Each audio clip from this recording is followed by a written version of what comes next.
Shalom, salam sejahtera untuk kita semua. Perkenalkan, nama saya Daniel Priando Pakpahan. Saya berkuliah di Institut Agama Kristen Negeri Tarutung, Prodi Pak Grup B semester 1 yang berNIM 220101059. Di sini saya akan menjelaskan mata kuliah Teologi Sistematika yang berjudul Eskatologi atau bisa juga disebut dengan tentang akhir zaman. Yang tidak luput dengan pembimbing kami, yaitu dosen Dr. Baginda Sitompul MPDK. Jadi, eskatologi merupakan ajaran teologi mengenai akhir zaman. Akhir zaman itu seperti apa sih? Hari kiamat, kebangkitan orang mati, kekalahan jiwa, konsep-konsep mengenai sorga dan neraka, dan datangnya kerajaan Tuhan untuk kedua kalinya. Pengajaran ini perlu diberikan karena pada dasarnya pelajaran ini ada implikasi yang diharapkan dari kehidupan orang percaya pada saat ini. Oleh karena itu, mempelajari akhir zaman sangat-sangat penting. Melaluinya orang percaya dapat bersukacita di tengah penderitaan, menjaga kekudusan hidup selama di dunia, menyiapkan kita akan perkara yang akan datang, memusatkan perhatian kepada hal-hal yang berkaitan dengan keabadian, meyakinkan kebenaran Alkitab, membuktikan kesetiaan Allah itu benar-benar ada. Tanda-tanda kedatangan Kristus yang kedua kalinya itu dengan cara sama sebagaimana para muridnya melihat dia pergi, yang terdapat pada Kisah Para Rasul 1 ayat 11. Kristus juga mengajarkan bahwa kembalinya akan penghiburan bagi pengikutnya, karena ia akan kembali untuk membawa mereka bersamanya dalam rumah Bapa di sorga yang kekal. Materi ini tertulis dalam kitab Yohanes 14 ayat 1 sampai 3. Maka dengan demikian berjaga-jagalah untuk kedatangan Tuhan yang kedua kalinya. Tulisan ini tertulis juga dalam Matius 24 ayat 36 dan Matius 42. Ada beberapa tanda zaman yang harus diperhatikan yang merupakan indikasi bahwa Yesus segera datang kembali.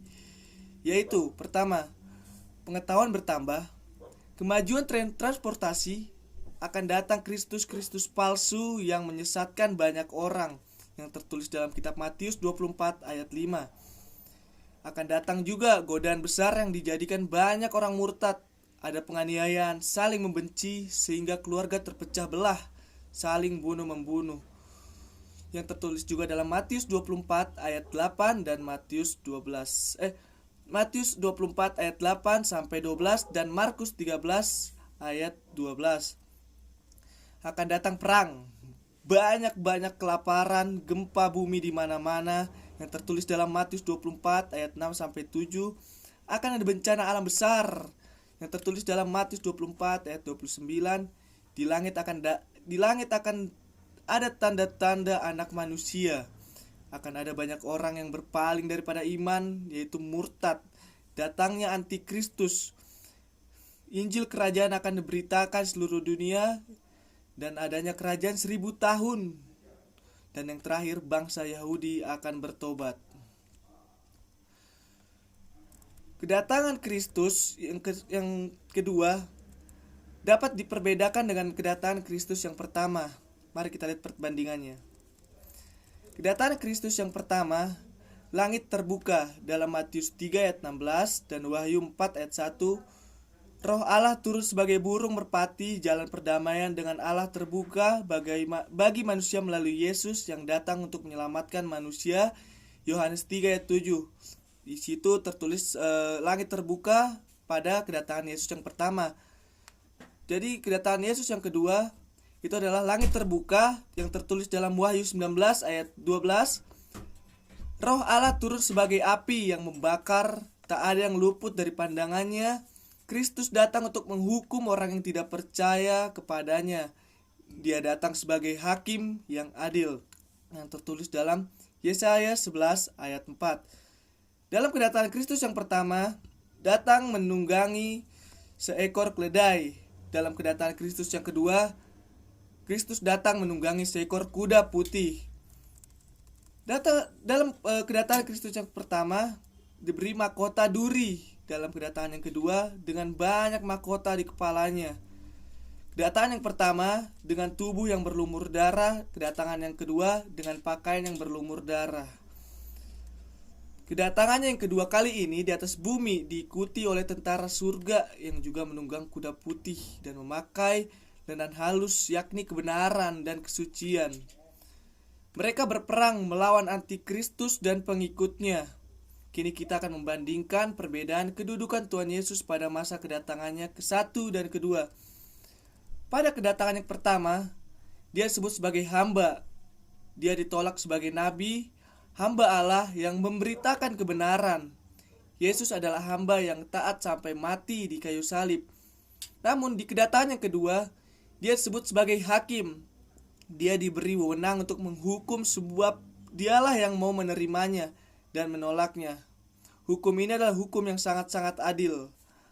Hamba itu akan menjadi hakim yang adil. Dalam kedatangan yang pertama, Kristus juga disebut sebagai anak manusia. Dia dianiaya bahkan mati karena pengakuannya sebagai Allah yang menjadi manusia, yang tertulis dalam Lukas 9 ayat 22. Namun, di kedatangan yang kedua, dia disebut sebagai anak manusia juga, tapi teorinya berbeda. Dia menunjukkan diri sebagai pemenang atas maut, dan karena itu dia datang dengan memakai banyak mahkota atas pemenangannya melawan musuh-musuhnya di bumi ini. Kedatangan Kristus yang pertama, dia disebut sebagai anak Allah. Kedatangan yang kedua, dia disebut sebagai firman Allah. Kedatangan yang pertama, dia juga disebut sebagai raja. Ia dipermainkan oleh para tentara Roma dan para penghulu Yahudi, yang tertulis dalam Matius 27 ayat 27 sampai 31. Dan dengan kedatangan yang kedua, dia juga disebut sebagai raja, namun teorinya berbeda. Ia akan datang sebagai dengan kemurkaan yang besar atas mereka yang mempermainkannya. Kedatangan Kristus kedua kalinya juga menunjukkan kemenangan mutlak Kristus atas iblis. Hal yang terjadi ialah, pertama, antikristus dan nabi palsu dicampakkan dalam lautan api. Merekalah penghuni pertama di neraka. Yang kedua, setan dirantai dalam jurang maut 1000 tahun lamanya. Pada akhir kerajaan 1000 tahun, iblis dilemparkan dalam lautan api. Yang ketiga, semua para pengikut antikristus mati dan rohnya masuk ke dalam maut, menunggu dibangkitkan menghadap pengadilan tahta putih yang besar untuk kemudian dicampakkan dalam neraka lautan api.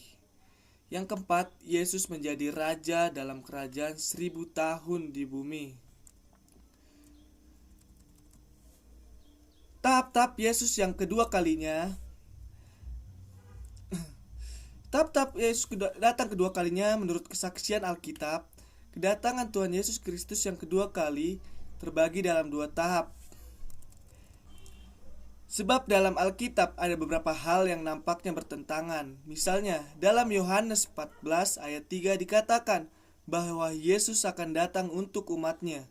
Namun dalam Yudas 14 dikatakan bahwa ia akan datang dengan orang-orang kudusnya. Selain itu, dalam Matius 24 ayat 42-44 dikatakan bahwa ia akan datang seperti pencuri pada malam hari. Sedangkan dalam Wahyu 1 ayat 7 dikatakan bahwa ia akan datang dengan awan-awan dan setiap mata akan melihat dia. Adapun sifat kedatangan Yesus tahap pertama adalah tersembunyi. Yang kedua, seperti pencuri. Yang ketiga, suasana saat kedatangan Tuhan tahap ini adalah suasana damai, aman, dan tentram. Yang keempat, Tuhan datang di awan-awan. Yang kelima, untuk sebagian orang, yaitu bagi orang percaya. Yang keenam, untuk mengangkat orang kudus. Yang ketujuh, Yesus datang terjadi sebelum masa kesusahan besar di bawah antikristus. Antikristus itu bisa dinyatakan dirinya setelah gereja Tuhan diangkat. Yang kedelapan, ditandai dengan adanya pengharapan bagi orang-orang yang sungguh percaya. Sedangkan sifat kedatangan Tuhan kedua adalah nyata. Semua mata akan melihat Tuhan datang dalam kemuliaannya. sebagai raja penuh dengan kemuliaan dan kuasa. Mendarat di bumi, dia datang bersama orang kudus. Dia datang bersama orang kudus. Terjadi sudah masa kesusahan besar, yaitu pada masa perang Harmagedon, disertai dengan penghukuman bagi orang-orang yang tidak percaya Yesus. Jadi kedatangannya ini adalah bentuk mengakhiri masa antikristus. Ia akan memerintah dalam kerajaan 1000 tahun yang penuh damai bersama dengan orang-orang kudusnya. Setelah zaman antikristus, maka akan ada zaman pengangkatan. Peristiwa pengangkatan adalah hal yang akan dialami oleh orang yang percaya pada waktu Kristus datang yang kedua kalinya. Peristiwa ini terjadi pada saat pengangkatan adalah sebagai berikut. Penghulu malaikat berseru, sangkakala Allah berbunyi, Yesus turun dari surga, orang yang mati dalam Kristus bangkit. Ini juga disebut sebagai kebangkitan pertama, yang terdapat dalam Lukas 14 ayat 13 sampai 14 dan Wahyu 20 ayat 6. Orang yang percaya yang masih hidup tidak akan mati, melainkan diubahkan dalam sekejap mata dengan tubuh yang penuh kemuliaan. Mereka yang telah dibangkitkan dan diubahkan diangkat dalam awan menyongsong Tuhan di angkasa. Jemaat akan diangkat ke atas awan, maksudnya naik ke tempat Kristus, berada dalam hadirat Allah atau awan kemuliaan Allah. Tujuan pengangkatan ini adalah Allah menerima orang pilihan seperti yang dijanjikan Tuhan Kristus itu kepada kita sendiri, yang terdapat pada Yohanes 14 ayat 1 sampai 3. Umat pilihan dibawa kepadanya tak tercacat, sempurna roh, jiwa dan tubuhnya, yang terdapat dalam 1 Tesalonika 5 ayat 23, dan mengadili orang yang percaya dan memberinya upah atau pahala, yang terdapat dalam 2 Korintus 5 ayat 10. Persiapan pengangkatan yang harus diperlukan agar kita diangkat adalah lahir baru, penuh dengan Roh Kudus, hidup kudus, dan berjaga-jaga serta berdoa senantiasa dalam menantikan kedatangannya Kristus. Selesai pengangkatan, akan ada yang namanya tahta pengadilan Kristus. Setelah jemaat diangkat, maka jemaat akan masuk dalam tahta pengadilan Kristus, atau dalam bahasa Yunani disebut bema, yang terdapat dalam 2 Korintus 15 ayat 10 dan Roma 14 ayat 10. Bema adalah tempat duduk hakim dalam pertandingan olahraga, di mana setelah pertandingan selesai para atlet akan menghadap hakim. Maka di bema ini untuk menerima upah, piala dan mahkota. Tahta pengadilan Kristus adalah penghakiman bagi orang percaya setelah pengangkatan, di mana motivasi dan perbuatan mereka akan diuji oleh Allah untuk menentukan pahala, bukan keselamatan, namun yang akan mereka terima sesuai perbuatannya. Maksud tahta pengadilan Kristus bukan menentukan apakah seseorang masuk surga atau tidak, bukan untuk mengadili orang-orang yang percaya, dan untuk menguji pekerjaan pelayanan kesetiaan orang percaya. Karena itu, marilah kita giat melayani Dia. Semua pekerjaan kita diuji. Adapun ukuran yang dipakai untuk menilai ialah apakah seorang melayani dengan motivasi tulus dan setia. Pelayanan yang tidak tahan uji adalah yang didasari oleh motivasi rendah, seperti mengharapkan uang, pujian manusia, karena iri, dan lain-lain. Sebagian orang akan menerima upahnya sesuai perbuatan di dunia setelah diselamatkan. Yang pertama adalah mahkota kehidupan, yang kedua adalah mahkota kebenaran, yang ketiga adalah mahkota abadi, yang keempat adalah mahkota sukacita, yang kelima adalah mahkota kemuliaan dan mahkota kemegahan. Pada akhir masa antikristus akan terjadi hal-hal yang besar yang disebut dengan perang Harmagedon. Pada saat perang Harmagedon, itulah Yesus sendiri datang menjejakkan kaki di bumi Zaitun. Dia akan menangkap antikristus dan nabi-nabi palsu untuk dihukum dalam lautan api neraka. Orang-orang yang memerangi kota Yerusalem akan ditangkap. dibunuh, dan akan ada pengadilan bangsa-bangsa. Kalau ada bangsa-bangsa yang tidak mau menyembah antikristus dan tetap mendukung umat Allah, mereka akan ikut dalam kerajaan 1000 tahun yang menyembah antikristus akan dibinasakan. Kerajaan 1000 tahun. Setelah penganugerahan pahala di awan-awan dan pembersihan di bumi yang porak-poranda akibat perang Harmagedon dan pencurahan 7 cawan murka Allah yang membutuhkan waktu selama 75 hari. Suasana kerajaan waktu 1000 tahun. Yang pertama adalah damai sejahtera. Suasana dalam kerajaan 1000 tahun adalah damai, aman, sejahtera, sukacita, sebab penghuni kerajaan 1000 tahun adalah orang-orang benar yang tertulis dalam Wahyu 22 ayat 14-15 dan Maleakhi 4 ayat 1-3, Yesaya 13 ayat 9-10. Dalam keadaan damai sejahtera akan datang yang namanya antikristus dan nabi palsu. Seluruh pengikut antikristus dibunuh oleh pedang yang keluar dari maut Yesus. Iblis diikat dan dicampakkan untuk dipenjarakan di dalam jurang maut. Yang kedua, dalam 1000 tahun ada pemerintahan bersama Kristus yang terdapat dalam Wahyu 24, yang terdapat dalam Wahyu 20 ayat 4 dan ayat 6. Seperti yang sering ditanyakan oleh banyak orang, kalau yang masuk dalam kerajaan 1000 tahun adalah orang yang percaya, siapakah yang akan diperintahkan oleh orang-orang yang percaya? Kita akan memerintah berdasarkan ranking kemuliaan yang telah ditetapkan dengan cara yang adil dan jujur oleh Allah di dalam kemuliaan.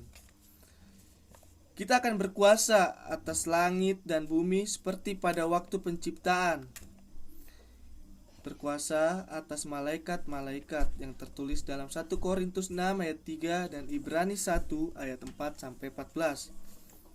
Dalam masa 1000 tahun akan ada yang namanya hidup dalam kemuliaan Allah yang terdapat dalam Yesaya 30 ayat 2b. Bulan akan bercahaya seperti matahari, dan cahaya matahari akan 7 kali ganda seperti 7 hari cahaya matahari. Bahkan orang-orang percaya akan bercahaya seperti matahari. Kesimpulannya, tidak mungkin orang-orang yang tidak percaya akan bisa masuk atau berada dalam kerajaan 1000 tahun. Sedangkan orang-orang percaya pun harus melalui proses tubuh yang baru, yaitu melalui kebangkitan dan perubahan. Sekian dan terima kasih atas pemaparan materi eskatologi tentang akhir zaman. Jika ada salah kata dalam pemaparan saya minta maaf. Saya Daniel Priando Pakpahan. Sekian dan terima kasih. Shalom, salam sejahtera untuk kita semua.